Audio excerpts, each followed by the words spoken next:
estamos no ar com mais um TV Câmara Entrevista pelo canal 16 da NET. E aqui você já sabe, nós trazemos convidados especialistas para falar de assuntos atuais e de interesses dos porto-alegrenses. Várias frustrações interferem no nosso organismo. E agora, com a chegada do final do ano, parece que o cansaço vem à tona e aí não tem jeito. O estresse se faz presente e nos traz alguns problemas que poderiam ser evitados. Mas como controlar tudo isso? Os convidados de hoje vão nos dar algumas dicas. São eles Abelardo Ciula, psiquiatra, e Maralice Fernandes Xavier, psicóloga e coordenadora estadual do Programa de Prevenção à Violência. Sejam bem-vindos, então, ao nosso programa. Obrigada. Prazer é nosso. Doutora Abelardo, por que é que agora no final do ano parece que todo mundo se sente mais estressado, né? Por que essa sobrecarga? Há também uma ideia de que parece que há uma obrigação de ser alegre, de ser feliz, né, no final de ano. Mas isso nem sempre é possível para todas as pessoas, porque existe uma sobrecarga muito grande no trabalho, né, aumento nas horas de trabalho, os balanços de empresa, né, e também a sobrecarga familiar, a preocupação com os presentes do Natal, as festas. Então há uma diminuição do tempo e as pessoas precisam fazer assim, mais coisas, outras preocupações, além das preocupações internas, né? Porque existe essa sobrecarga externa e também, principalmente, a sobrecarga interna, o estresse que a pessoa muitas vezes não se dá conta, né? Porque todo o início de ano a pessoa faz consciente ou inconscientemente, a pessoa faz uma projeção do que gostaria naquele ano, das expectativas para aquele ano. E no final do ano, essas coisas não ocorrem. Bem assim, às vezes até pode ocorrer, né? Aí é um motivo de bastante alegria, mas todos os planos não vão ocorrer, vai haver frustrações, né? E às vezes também ocorrem outras situações de maior frustração, que são situações de perda, né? Que a pessoa muitas vezes no final do ano, né, aquela perda já foi até no início do ano, a perda de um familiar, do ente querido, e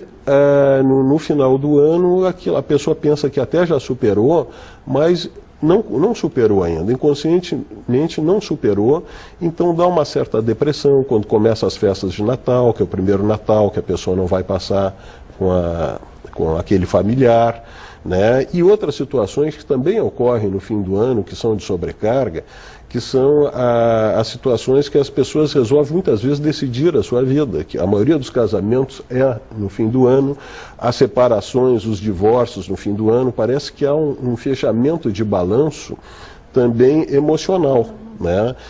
E o Natal, na realidade, vem com toda a alegria, com toda a felicidade, o Natal, as festas do Novo Ano, que é um nascimento, seria um renascimento. Natal é nascimento, então é nascer, como o próprio Ano Novo é um nascimento de novas esperanças, de mudança. Mas, junto com isso, há aquele balanço anterior, né? Até eu lembrei agora de um poema de Machado de Assis, né, que no final do poema é bem interessante. Ele coloca assim: o Natal, mudei eu ou mudou o Natal? Mudei eu ou mudou o Natal? Né? Então o que eu penso sobre isso é que as duas coisas mudaram, né? Os natais todos os anos não vão ser iguais, vão ter as suas diferenças pelo que aconteceu na vida da gente e porque também nós mudamos. Né? Nós mudamos sempre, é muito bom, né, que nós vamos mudando, né? Na vida não se pode ficar estático, tem que ter mudanças, isso faz parte de todo o funcionamento, né, até universal, as coisas mudam, o tempo muda, a natureza vai mudando, então nós mudamos, né, cada ano e não mudamos a cada ano, né? Até conforme o McLuhan, nós mudamos a cada segundo nós não somos mais os mesmos, nós estamos nesse processo de mudança.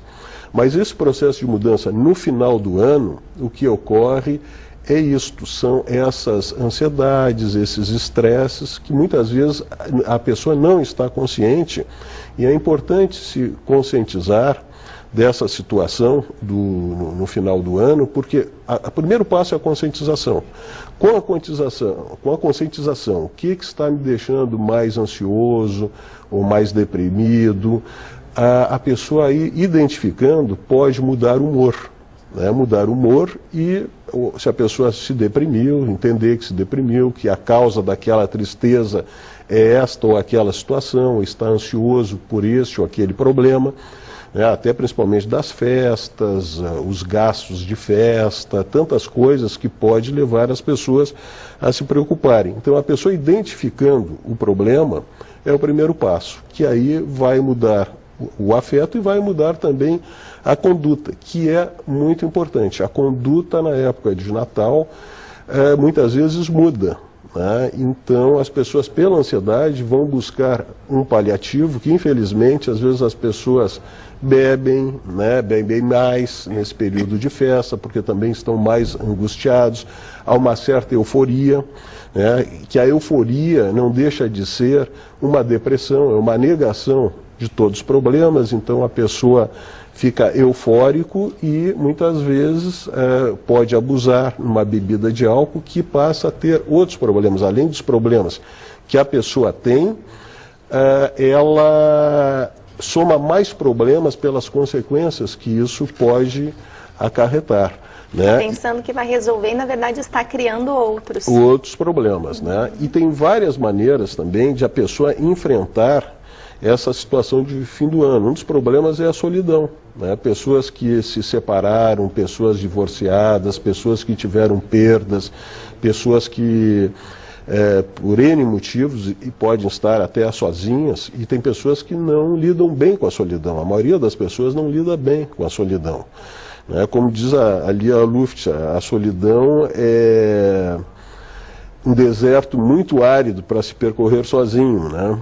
Então, na solidão, a pessoa não precisa ficar só. A pessoa pode surpreender e se surpreender.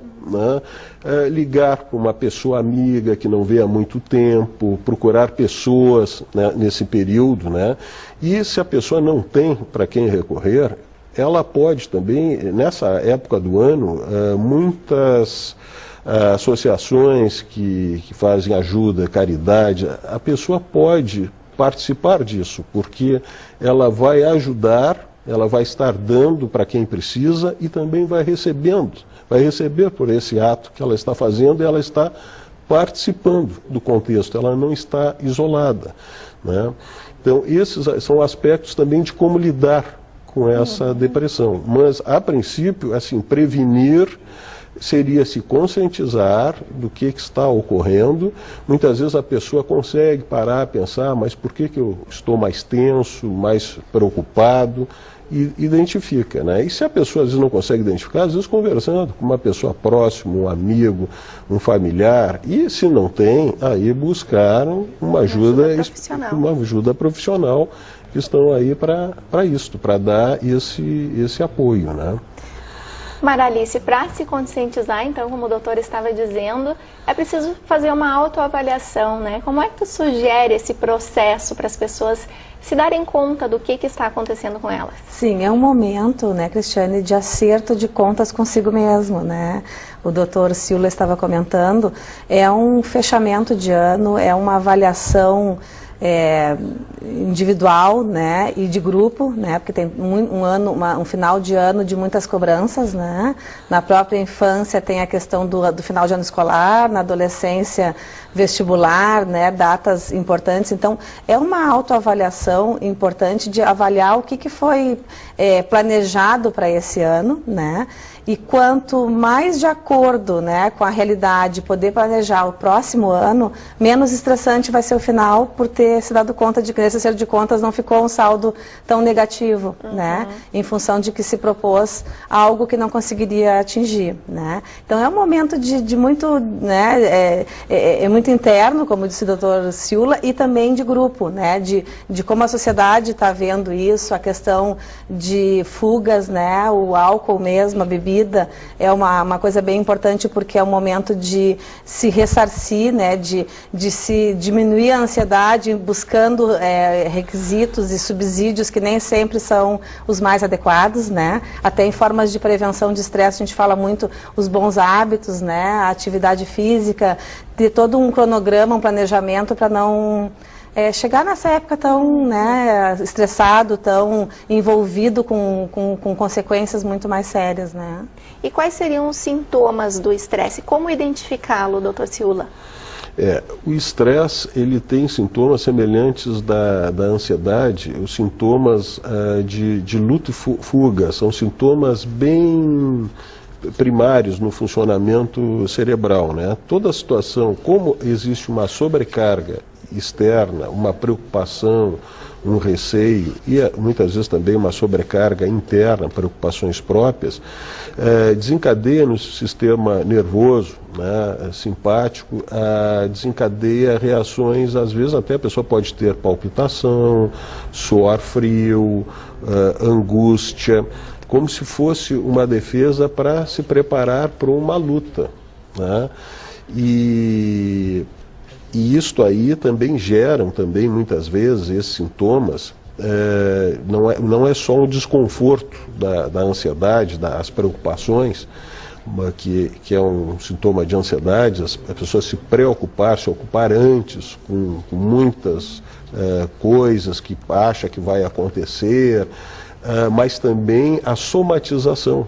A pessoa pode ter enxaqueca, pode ter gastrite, sintomas gástricos, hipertensão, subir a pressão, né? Então, muitas vezes a pessoa desloca o problema do cérebro para outro órgão, né? O estresse vai desencadear outras patologias. Outras patologias. Em vez de a pessoa enlouquecer, digamos, a pessoa enlouquece o órgão, né? Enlouquece o estômago, a pele, então tem reações que é uma maneira de aliviar aquela tensão emocional somatizando, é uma somatização.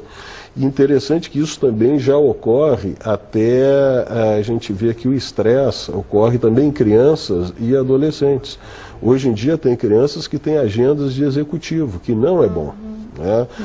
Feliz os nossos tempos que nós corríamos, que nós subíamos em árvores, que nós jogávamos futebol na praça e todas essas coisas, que isso é importante para a criança desestressar. A criança precisa brincar, a criança precisa relaxar, não só ter uma agenda fixa de estudar, de esporte, de aula de inglês, de aula de música, mas também poder relaxar por causa da criatividade. E isso tem crianças que apresentam gastrite, já estão apresentando gastrite, sintomas que os adultos apresentam pelo estresse, pelas exigências. E os familiares precisam cuidar disso, para não causar muitas exigências na criança, que a criança respeitar os limites da criança, do desenvolvimento dela. Né? Como nós também temos que respeitar os nossos limites, principalmente em fim de ano. A gente também não pode abraçar todos os compromissos, né, e entrar também nessa linha de consumo que existe, que as pessoas querem comprar os melhores presentes, as melhores coisas, quando essa não é a função do Natal, né? A função do fim do ano, a função de uma avaliação deve ser mais uma função fraterna, né, de uma troca fraterna, né, entre as pessoas, entre os familiares, entre os amigos, das pessoas poderem ver como é que passou aquele ano, o que pode fazer melhor, comemorar as coisas que foram boas, porque apesar de poder ter ocorrido situações tristes, sempre tem um lado bom que tem que ser comemorado e bem comemorado, né? Até nós falávamos sobre o álcool. Essa comemoração do álcool é uma situação que talvez no futuro até nem vai existir, ou vai existir menos, porque não precisa se comemorar com uma droga, né? A pessoa tem que comemorar, muitas vezes, só o